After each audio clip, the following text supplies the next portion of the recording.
Good morning. 3 weeks ago, the President launched his comprehensive whole-of-government strategy to tackle the COVID-19 pandemic. Central to that strategy is getting shots into the arms of the American people.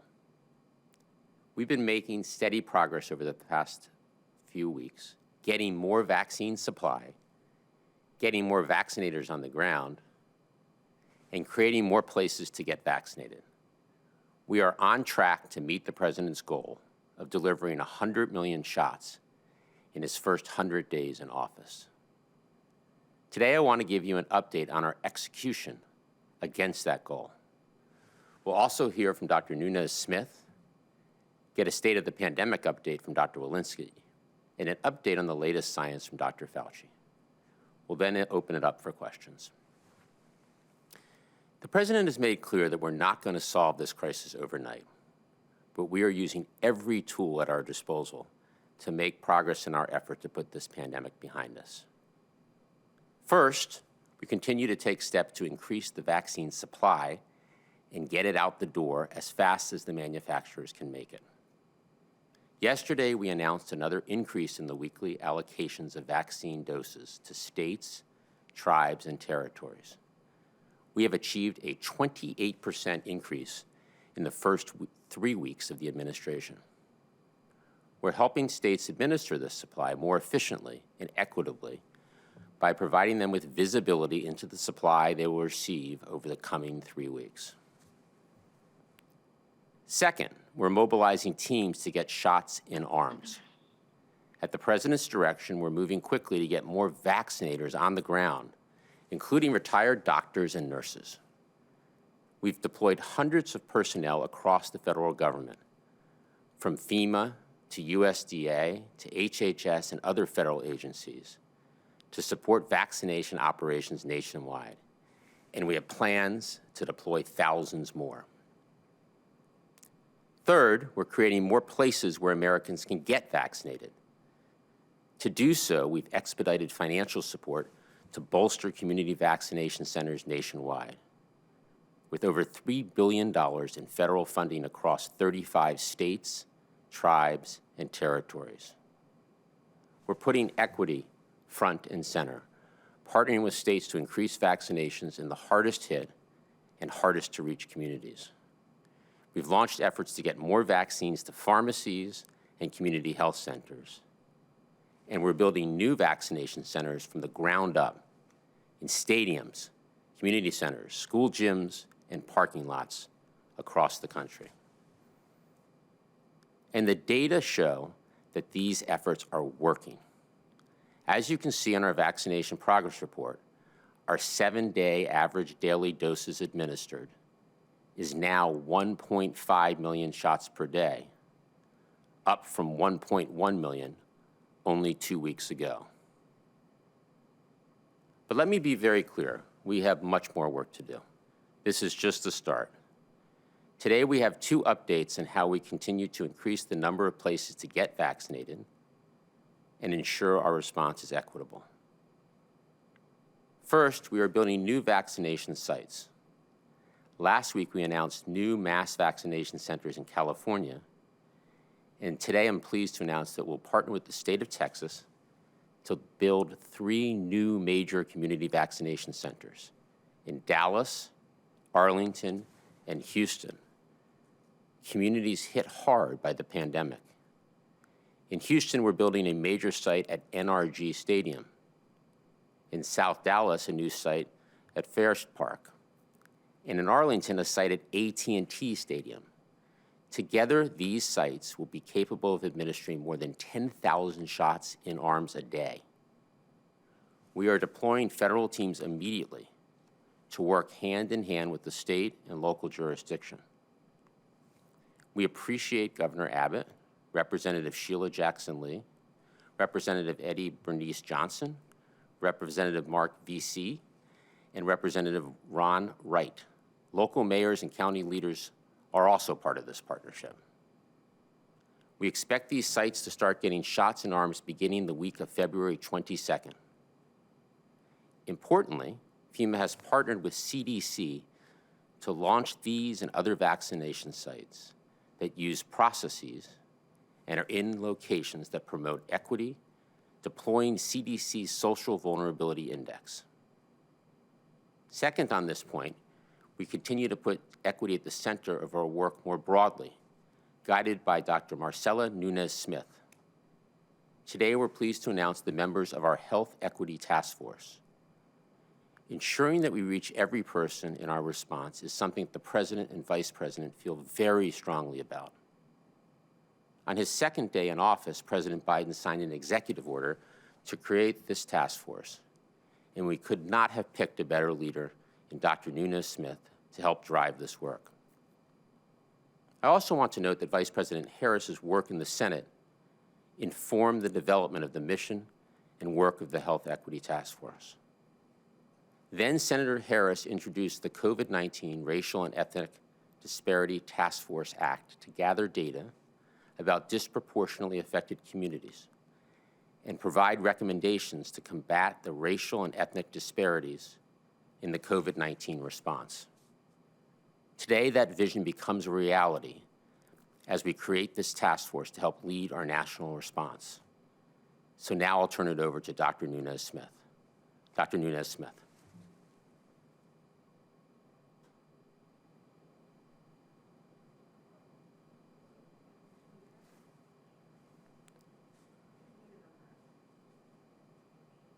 Dr. Nunez-Smith, are you on mute?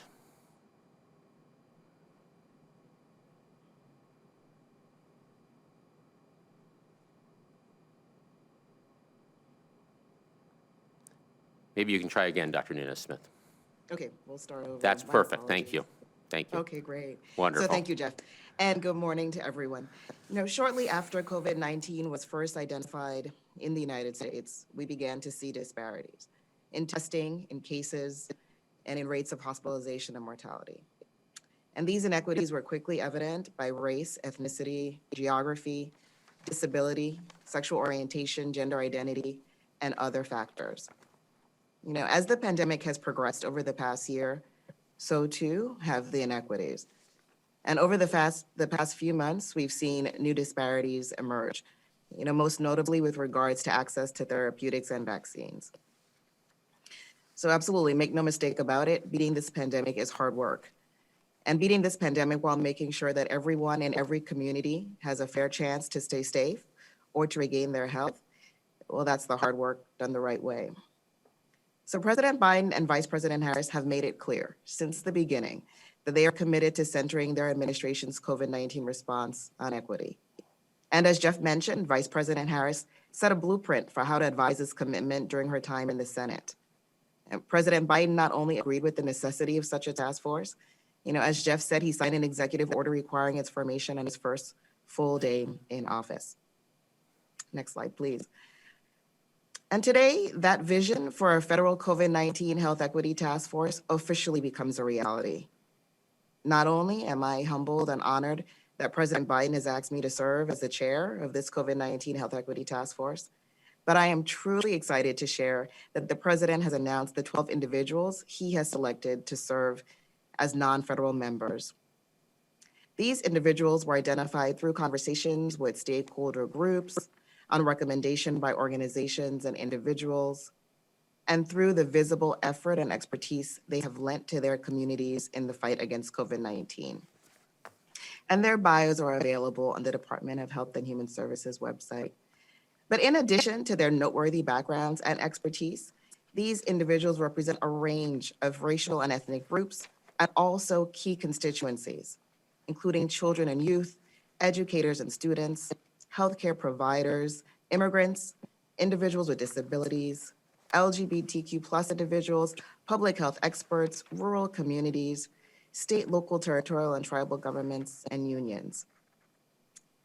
And in my discretion as chair of this task force, I will be asking representatives from the Departments of Agriculture, Education, Health and Human Services, Housing and Urban Development, Justice, and Labor to sit on this task force as well, to offer their critical perspective on some of the most effective levers we can pull in our efforts for COVID-19 health equity. Next slide, please. Just a quick word on the actual work of this task force. This advisory body is charged with issuing a range of recommendations to help inform the COVID-19 response and recovery. So this includes thinking about the equitable allocation of COVID-19 resources and relief funds, effective outreach and communication to underserved and minoritized populations, and improving cultural responsiveness within the federal government.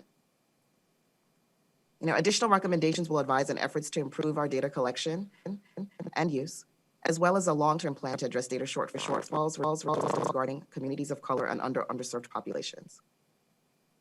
And the work of the task force will conclude after issuing a final report to the COVID-19 response coordinator on the drivers of observe COVID-19 inequities, the potential for ongoing disparities faced by COVID-19 survivors, and actions to ensure that future pandemic responses do not ignore or exacerbate health inequities.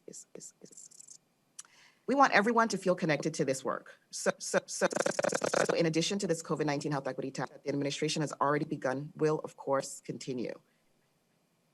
And that will include the launch of a series of constituent listening sessions to engage with key communities whose voices we know are so important to any conversation about equity.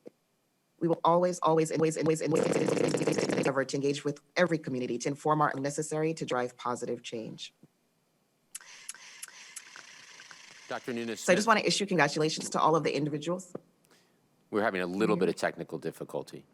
Why don't we do this? Why don't we go to Dr. Walensky, sort through those technical difficulties. We'll come back to you at the end for you to complete your remarks. So let's go to Dr. Walensky on the state of the pandemic. Dr. Walensky.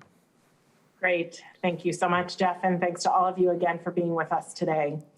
Cases and new hospital admissions continue to fall. Deaths have decreased slightly in the most recent 7 days, and we are watching these data closely. Because cases, hospitalizations, and deaths remain high, and because we are still losing more than 1,000 Americans daily to this disease, we must continue to take every action we can to protect our loved ones and our communities. One of the simple things we can all do, one thing that will make the biggest difference, is to wear a mask. I know some of you are both tired of hearing about masks as well as tired of wearing them. Masks can be cumbersome, they can be inconvenient. And I also know that many of you still have questions about masks. You may be unsure if they work, what kind is best, and whether 2 masks are better than 1. We've learned a lot about masks over the past year. Today, I want to share with you some new science that is emerging about masks and what we know now that we didn't know when the pandemic started. The science is clear. Everyone needs to be wearing a mask when they are in public or when they are in their own home, but with people who do not live in their household. This is especially true with our ongoing concern about new variants spreading in the United States. Masks offer 2 kinds of protection. When I wear a mask, it protects you and it protects me. But to get the most protection possible, we all have to wear them. Research has demonstrated that COVID-19 infections and deaths have decreased when policies that require everyone to wear a mask have been implemented. So with cases, hospitalizations, and deaths still very high, now is not the time to roll back mask requirements. I have also seen very many well-meaning people wearing masks that do not fit well or fit incorrectly. In fact, recent survey data from Porter Novelli found that among adults who reported wearing masks in the past week, half said they wore their masks incorrectly in public. New data released from CDC today underscore the importance of wearing a mask correctly and making sure it fits closely and snugly over your nose and mouth. In this new study, researchers used experiments in the laboratory, not the real world, to assess how different strategies to improve the fit of masks impacts of masks' ability to block aerosolized particles emitted during a simulated cough, as well as to reduce exposure to aerosol particles emitted during simulated breathing. The size of the aerosol particles in the experiment were designed to mimic the respiratory droplet particles most important for person-to-person transmission of SARS-CoV-2, the virus that causes COVID-19.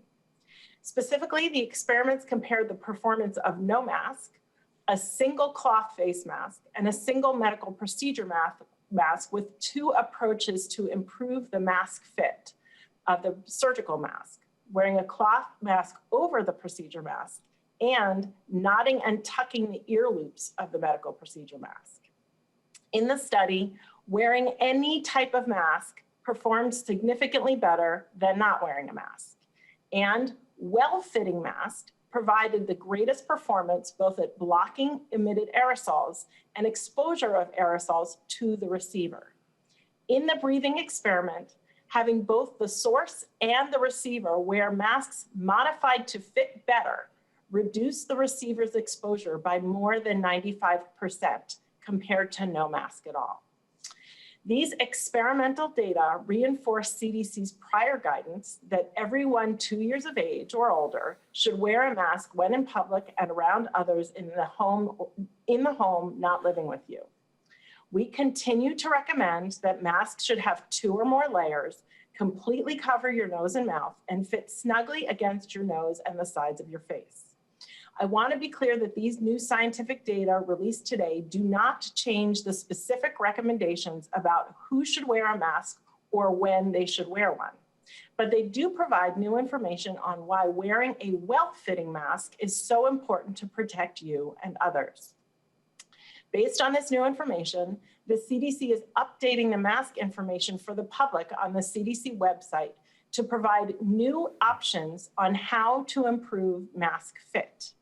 This includes wearing a mask with a moldable nose wire, knotting the ear loops on your mask, or wearing a cloth mask over a procedure or disposable mask. There are also new options available to consumers called mask fitters, small reusable devices that cinch a cloth or medical mask and that can create a tighter fit against the face and thus improve mask performance. The bottom line is this: masks work, and they work best when they have a good fit and are worn correctly. Importantly, as per our usual guidance, masks should be used in combination with other prevention measures to offer you and your community the most protection from COVID-19. Stay at least 6 feet apart from other people you don't live with, avoid crowds and travel, and wash your hands often. When we take all of these prevention steps and wear masks that fit well, we protect ourselves and we take care of each other. I also want to follow up on a question I received during Monday's briefing from Caitlin Collins. I was asked about CDC's best estimate on the prevalence of variant cases in the United States based on current case data and volume of sequencing. Our latest estimate nationally is that between 1% and 4% of cases in the United States are due to the B.1.1.7 variant, the variant most frequently found in the United States. It's important to note that some states have seen higher numbers of variant cases, and thus the proportion attributable to B.1.1.7 in these states is likely to be higher than in other states. We do not believe the variants are distributed equally across the country at this time. And with that, I will say thank you, and I will look forward to your questions and pass it back to Dr. Fauci. Dr. Fauci? Thank you very much, Dr. Walensky. I would like to just take a couple of minutes to preemptively answer 3 types of questions that I have been asked over the last several days that I believe are important to address preemptively because they will come up. The first relates to the fact that many states, cities, and locations who have gone from 1A to 1B will soon or have already gone into the 1C of the phase. Within 1C are persons 16 to 64 years of age with underlying conditions, including those that might be immunosuppressed because of certain drugs, such as glucocorticoids or corticosteroids for diseases like autoinflammatory diseases or allergic diseases. There has been a number of individuals who feel that they should not get vaccinated because of those underlying conditions. I want to set the record straight for these individuals because they are more vulnerable to the more severe effects of if they do get infected. Therefore, they are the very people who should get vaccinated. When you think in terms of having an immunosuppressed state. For example, if you're on glucocorticoids for rheumatoid arthritis, or you're on some of the monoclonal antibodies that block the markers of inflammation, that under those circumstances, if that's where you are, there is not a safety issue with regard to the vaccine. Safety issues in immunosuppressed individuals relate to live attenuated vaccines, which are contraindicated in people who are immunosuppressed. There is no safety reason not to get vaccinated. So for those who are thinking of getting vaccinated or soon will come up for vaccination, this is something that would be beneficial to you. The only potential downside might be that you might not have as robust a response to the vaccine as if you had a normal immune response. But clearly, getting a less than optimum response is much better than no response at all. And I'm sure we'll be getting back to this question as more vaccines become available and more people in that category will be ready to get vaccinated. The next is the question of the vaccination of children, namely pediatrics and pregnant women. As we all know, these were not included in the original clinical trials that led to the EUA for the 2 vaccines that are currently available. But I want to point out that since the EUA and under the EUA, approximately 20,000 pregnant women have been vaccinated with no red flags, as we say, and this is being monitored by the CDC and the FDA. So that's where we're going there. With regard to children and pregnant women, as I mentioned on a prior discussion with this group, the fact remains that we will be starting clinical trials, and some have already started. We will not need to do tens of thousands of people. We will need just enough, measured in hundreds to thousands, for safety and whether or not we induce an immune response that is equivalent to the immune response that has been proven to be protective under the trials that have now shown to be 94 to 95% effective. And finally, the last issue relates to something that Dr. Walensky just said about the prevalence of the B117 or UK variant. The models tell us that this very well might become dominant in the United States by the end of March.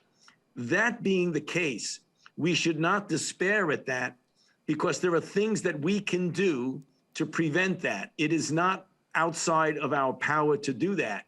For example, the vaccines that we are using clearly are effective against this. We know that from in vitro correlate studies, as well as for vaccines that are other candidates. So the 2 things that we can do are some of the things that Dr. Walensky just mentioned: wearing of masks, avoiding congregate settings, keeping your distance, and washing your hands together when vaccine becomes available to you, to please get vaccinated. So I'll hand it back to you, Jeff.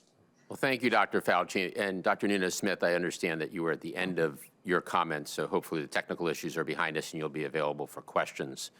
I just want to pick up where you left off, and that is that equity is core to our strategy to put this pandemic behind us. And we're grateful to you for your expertise and leadership. Through efforts like community vaccination centers located in the hardest hit areas, mobile units, the Community Health Center program we announced yesterday, along with efforts to build vaccine confidence, we are providing tools to communities around the country to do this work. After this briefing, Dr. Nunes-Smith and I will join Governor Cuomo to announce 2 new community vaccination centers in underserved communities in the state of New York. Another example of this work coming to life on the ground. With that, let me open it up for questions. All right, thank you, everybody. We only have time for a couple of questions today. First, we're going to go to Bertha Coombs at NBC. Hi, thanks very much. When you're talking about outreach in these underserved communities, one of the things that we are seeing right now is that there are several waiting lists. There are people who are already on the state lists waiting who haven't gotten access, and now the pharmacies are opening up, but those seem to be first come, first serve. How are you going to try to create an equitable access for people who've already been waiting to be able to get access to these new vaccine doses coming online? Dr. Nunes-Smith, let's see if your technical issues are resolved. No. Are you able to hear me? Yes. Yes. Okay, great. Thank you so much for the question. We are 100% committed to making sure that there is equitable access to the vaccines. And the points you raise around registration are well noted. I think there are great efforts underway. I would want to really lift up the work of community-based organizations and faith organizations and others to address really with some of these mechanisms that we've talked about today, including location of mobile units, mobile access, as well as pop-up community vaccination sites. And we're going to see more in the range of outreach, with our federally qualified community health centers doing outreach to their patient populations to bring them in, as well as some of the pharmacies and others expanding ways to register through telephone and other things that I think will be really helpful. We're keeping a close eye on this, and we'll continue to circle back with updates. And you're making sure that, for example, if there is a pharmacy in Harlem or Overtown, that the people who wind up getting those slots aren't sliding over from wealthier neighborhoods. It is our top priority for anybody who is at yes, and it is their turn, that they're able to connect with vaccination. Thanks. Great, and we have time for one more question. We'll go to Laura Santonim at PBS.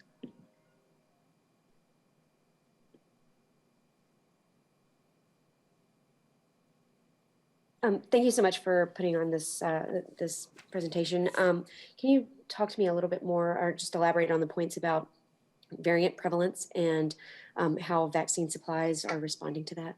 Thank you. Dr. Fauci? Yeah, as you heard from Dr. Walensky and I alluded to, that the B117 is, becoming widespread in the United States. It varies. It isn't uniformly distributed throughout the United States. The variant that is the 351, the South African variant, has been recognized in a couple of states with just a few people, but it is very likely more prevalent than that because we don't have yet the full sequence surveillance that we'll be doing. When you're talking about the relationship between vaccination and variant, there are a couple of things that we do know. We do know that the 117, the one that is the UK, as it were, the one that we're concerned that over the next month or so it might become dominant. If you look at the antibodies that are induced by the vaccines that we use, they do very well in vitro in the test tube against the B117 variant. Also, the J&J study, which was done in the UK, and in fact was able to show that the protection against that was really quite good, to the tune of about 90%.